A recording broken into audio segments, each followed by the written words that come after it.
আসসালামু আলাইকুম ওয়া রাহমাতুল্লাহি ওয়া বারাকাতুহু। আলহামদুলিল্লাহি হামদান কাসীরান তাইয়্যিবান মুবারাকান ফীহি, আম্মা বাদ। আমার সম্মানিত দর্শকবৃন্দ, আমি আজকে আপনাদের সামনে আলোচনা করব কোন মুসলমান ব্যক্তির জন্য বিসমিল্লাহ ব্যতীত জবাইকৃত প্রাণীর গোশত খাওয়া জায়েজ আছে কিনা, অথবা অমুসলিমের জবাইকৃত কোন প্রাণীর গোশত খাওয়া কোন মুসলমানের জন্য জায়েজ আছে কিনা।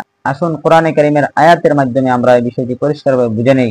আল্লাহ পাক রব্বুল আলামিন কোরআনে কারীমের সূরা বাকারার 173 নম্বর আয়াতের মধ্যে বলেন, ওমা উহিল্লা বিহি লিগাইরিল্লাহ।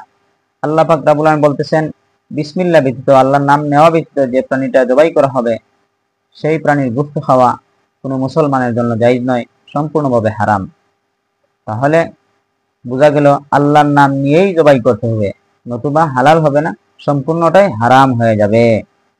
আমার প্রিয় দর্শকবৃন্দ, যদি কোনো অমুসলিম ব্যক্তি কোনো প্রাণী যেটা মুসলমানের জন্য খাওয়া হালাল, যেমন উট, মহিষ, গরু, ছাগল, হাঁস, মুরগ ইত্যাদি, এই সমস্ত প্রাণী যদি কোনো অমুসলিম ব্যক্তি জবাই করে, চাই সে বিসমিল্লাহ বলুক অথবা না বলুক, কোনো ক্রমেই কোনো মুসলমানের জন্য খাওয়া জায়েজ হবে না, ব্যবহার করা জায়েজ হবে না।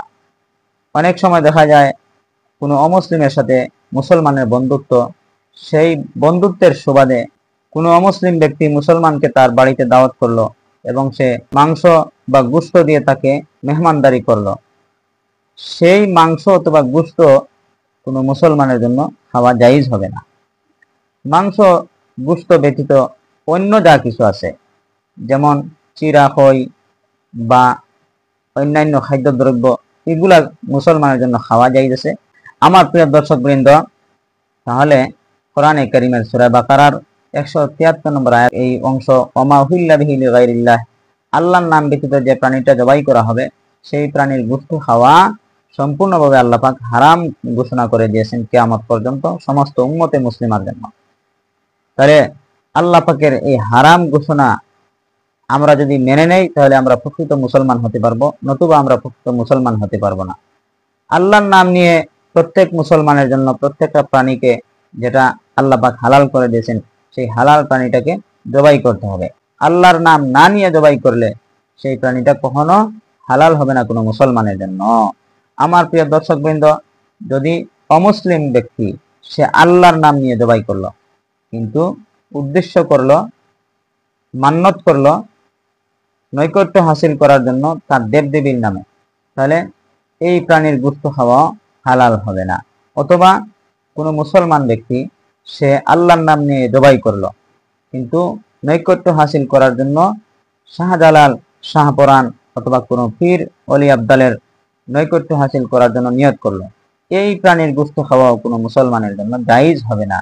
শুধু আল্লাহ পাকের নৈকট্য হাসিল করার জন্য আল্লাহর নাম নিয়ে জবাই করলেই সেই প্রাণীর গোশত খাওয়া কোনো মুসলমানের জন্য জায়েজ আছে, অন্যটায় কোনো মুসলমানের জন্য জায়েজ হবে না।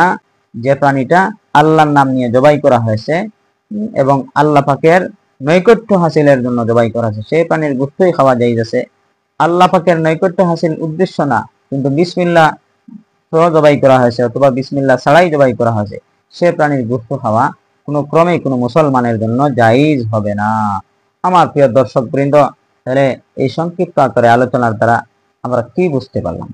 যে কোনো মুসলমানের জন্য আবশ্যক হচ্ছে সে যখন কোনো প্রাণী জবাই করবে, যে প্রাণীটা তার জন্য খাওয়া হালাল, সেই প্রাণীটাকে আল্লাহর হুকুম এবং নবীর তরিকা মতো জবাই করবে, অর্থাৎ বিসমিল্লাহি আল্লাহু আকবার বলে জবাই করবে, তবেই সেই প্রাণীটা সম্পূর্ণভাবে তার জন্য হালাল হয়ে যাবে। অন্যথায় যদি বিসমিল্লাহর সহিত জবাই না করে, তাহলে কোনো ক্রমে তার জন্য হালাল হবে না।